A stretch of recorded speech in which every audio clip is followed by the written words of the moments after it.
Bonjour et bienvenue à la correction de l'exercice 1 du cycle ingénieur de l'EAMAC 2024. Alors, nous allons rapidement travailler sur cet exercice. Premièrement, on nous demande d'établir que l'intégrale allant de 0 à 1 de arc tangente de t sur t, d de t, est égale à moins intégrale allant de 0 à 1 de ln de t sur 1 plus t carré d de t. Deuxièmement, on nous demande d'en déduire que l'intégrale allant de 0 à 1 de arc tangente de t sur t, d de t, est égale à la somme sur n allant de 0 à plus l'infini de moins 1 à la puissance n sur 2n plus 1, le tout au carré. Solution. Alors, comment est-ce que nous allons pouvoir procéder? Premièrement, nous allons d'abord essayer de montrer l'existence de cette intégrale. Et comment est-ce que nous allons faire? C'est qu'on va prendre la fonction qui a t associée à arc tangente de t sur t. On voit que cette fonction est continue et est positive sur l'intervalle 0, 1, ouvert en 0 bien sûr. De plus, au voisinage de 0, cette fonction se comporte comme 1. Donc, on peut décider de l'approcher par la fonction qui a t associe 1 et on voit que cette fonction est intégrable sur l'intervalle 0, 1 demi avec bien sûr la borne qui est fermée en 0. Donc, on comprend directement que la fonction qui a t associée à tangente de t sur t est intégrable sur 0, 1 avec la borne qui est fermée en 0. Pourquoi? Parce qu'on a essayé au voisinage de 0 d'approcher cette fonction par 1 et on voit que c'est intégrable en fait. Donc, ce qu'on vient de constater, c'est que, étant donné qu'entre 1 demi et 1, cette fonction n'a absolument aucun problème, on peut conclure que cette intégrale existe bien sûr. Maintenant, on va passer à la démonstration proprement dite. Pour cela, on va faire une intégration par partie. Donc, je vais prendre la fonction qui a t associée u de t qui est égale à arc tangente de t et v' de t qui est égal à 1 sur t. Donc, je considère le numérateur comme étant un certain u et je considère 1 sur t comme étant v'.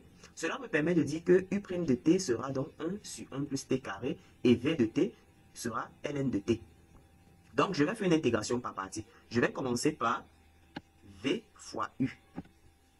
Et directement, qu'est-ce que je trouve? Je vois que l'intégrale allant de 0 à 1 de arc tangente de t sur t, d de t sera donc, entre crochets, arc tangente de t, ln de t à prendre entre 0 et 1 directement, parce que j'ai commencé par là, moins. Ensuite, je vais prendre les deux fonctions qui sont ici, u' fois v, c'est-à-dire ces deux fonctions, moins intégrale de 0 à 1 de ln de t sur 1 plus t carré d de t. C'est juste l'intégration par partie que je viens d'appliquer. Et ceci me donne donc moins intégrale allant de 0 à 1 de ln de t sur 1 plus t carré d de t. Pourquoi? Parce que arc tangente de t, ln de t, au voisinage de 0, se comporte exactement comme t, ln de t. Et on sait que t, ln de t tend vers 0 lorsque t tend vers 0. Maintenant, on peut en déduire que l'intégrale allant de 0 à 1 de arc tangente de t sur t, d de t, est égale à la somme sur n allant de 0 à plus l'infini de moins 1 puissance n sur 2n plus 1, le tout puissance n. Alors, pour cela, qu'est-ce que je vais faire? Je vais tout simplement revenir sur ce qu'on a vu tout à l'heure. Je sais déjà que arc tangente, l'intégrale allant de 0 à 1 de arc tangente de t sur t, d de t, tout à l'heure, on a vu que ce n'est rien d'autre que moins l'intégrale allant de 0 à 1 de ln de t sur 1 plus t carré d de t. Donc, ce que je vais faire, c'est que le moins qui est ici, d'ailleurs, je le conserve, je ne le touche pas. Le ln de t qui est ici, je vais le faire sortir un tout petit peu pour l'envoyer derrière. Et maintenant, le 1 sur 1 plus t carré qui est là, je vais le transformer comme étant une somme de série de termes géométriques. Donc, ça va me donner la somme sur n allant de 0 à plus l'infini de moins 1 puissance n sur t à la puissance 2n. Je vois très bien que c'est une série géométrique. Et en plus, la raison est comprise entre 0 et 1. Donc, je vois très bien que ça marche. À l'étape suivante, ce que je vais constater directement, c'est que ici, étant donné que j'ai réussi à écrire l'intégrale allant de 0 à 1 de ln de t, ensuite j'ai une somme à ce niveau. Je peux mettre cette somme entre parenthèses pour éviter qu'il y ait des confusions dans le travail que je veux faire.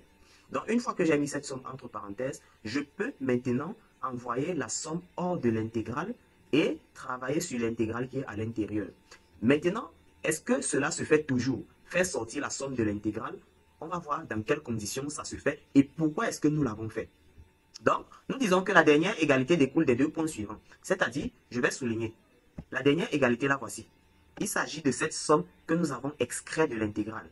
Donc, nous avons fait sortir cette somme que j'ai mis entre parenthèses tout à l'heure parce que justement, A priori, il n'y a aucune différence entre cette ligne que je viens d'encercler et celle-là.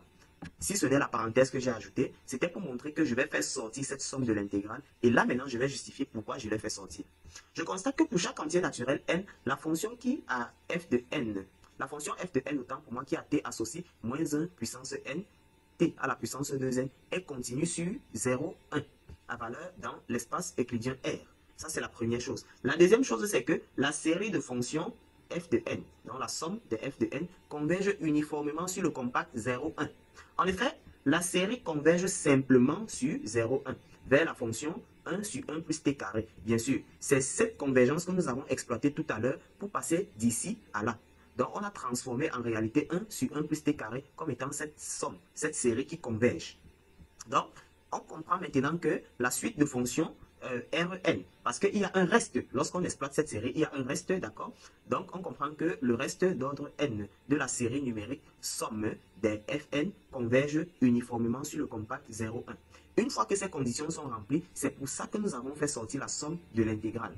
Par la suite, maintenant, on va se rendre compte que l'intégrale allant de 0 à 1 de arc tangent de t sur t, d de t, que nous avons vu comme étant la somme allant sur 0 à plus l'infini, de moins 1 à la puissance n plus 1, intégrale de 0 à 1 de t à la puissance 2n, ln de t, d de t, d'accord? Nous allons faire à nouveau une intégration par partie pour essayer de transformer cette intégrale-là et voir ce que ça va nous donner comme résultat. Pour cela, qu'est-ce qu'on va faire? On va tout simplement venir ici, on va poser le t à la puissance 2n comme étant 1a', parce que c'est facile à intégrer, et ln de t comme étant b de t, parce que c'est facile à dériver. Ensuite, l'étape suivante, c'est qu'on va effectivement dériver b de t, ça va nous donner 1 sur t, et on va intégrer a' de t, ça va nous donner a, qui est t à la puissance 2n plus 1 sur 2n plus 1. Cela veut dire que l'intégrale allant de 0 à 1 de t à la puissance 2n sur ln de t peut être encore vu comme étant, je commence par le produit de a fois b. Voilà, ça me donne donc directement t à la puissance 2n plus 1 sur 2n plus 1 multiplié par ln de t que j'ai ici. Ensuite, j'aurai moins l'intégrale, je vais faire sortir 1 sur 2n plus 1 à ce niveau, parce que lui, ne dépendant pas de t, il peut sortir de l'intégrale à tout moment. Ensuite, intégrale de 0 à 1, qu'est-ce qui va rester à l'intérieur? Il va rester t à la puissance 2n plus 1 multiplié par 1 sur t, qui est encore t à la puissance moins 1. C'est pourquoi il va rester t à la puissance 2n d de t. À l'étape suivante, qu'est-ce qui va se passer? Je vais tout simplement me rendre compte que quand je évalue cette intégrale, j'ai 1 à ce niveau qui va me donner 0. Parce que 1 à la puissance 2n plus 1 va tendre vers 1. Mais ln de 1 tend vers 0, donc ça va s'annuler. Or, t à une puissance positive multiplié par ln de t tend vers 0 lorsque t tend vers 0. Donc, ce qui va rester ici, c'est que je vais juste calculer cette intégrale et ça va me donner moins 1 sur 2n plus 1, le tout au carré. Pourquoi? Parce que je connais déjà cette primitive en réalité. Cette primitive, c'est quoi? C'est encore elle ici. Voilà. C'est encore t à la puissance 2n plus 1 sur 2n plus 1. Et si on la prend entre 0, bien sûr, et 1, qu'est-ce qui va se passer? En 0, ça va faire 0. D'accord? Et en 1, ça va rester 1 sur 2n plus 1. Multiplié par 1 sur 2n plus 1 qui est dehors, ça va donc nous donner le carré qu'on a obtenu ici. Et donc, cela nous permet donc de conclure qu'on a le résultat attendu. Maintenant, on va essayer d'expliquer quelque chose qui s'est passé avec les signes moins tout à l'heure. Ici, on avait moins 1 à la puissance n plus 1. D'accord? Ce qui se passe, c'est que à ce niveau, on a également moins sur 1, moins fois 1 sur 2n plus 1, le tout au carré. Lorsqu'on va prendre cette quantité-ci, parce que c'est ça qu'on essayait d'évaluer tout à l'heure, on prend cette intégrale, c'est elle ici. On ne la connaît pas. Une fois qu'on l'a calculée, elle donne cette valeur et on la ramène ici pour la remplacer juste devant la somme qui est là. Et lorsque cela est fait, on a le moins qui est ici et on a moins 1 à la puissance n plus 1. Ça peut encore s'écrire comme étant moins 1 à la puissance n multiplié par moins 1. Donc, le moins 1 qu'on a fait sortir de là, multiplié par le moins qui est ici, ça va donner plus. C'est pourquoi il va rester moins 1 à la puissance n, le tout sur 2n plus 1, le tout au carré. Donc, c'est pourquoi on a expliqué ça pour que les gens ne soient pas embrouillés concernant les signes moins qui sont là avec la puissance n plus 1. Donc, c'est ici que s'achève notre exercice. Rendez-vous à la prochaine pour la suite de la même épreuve.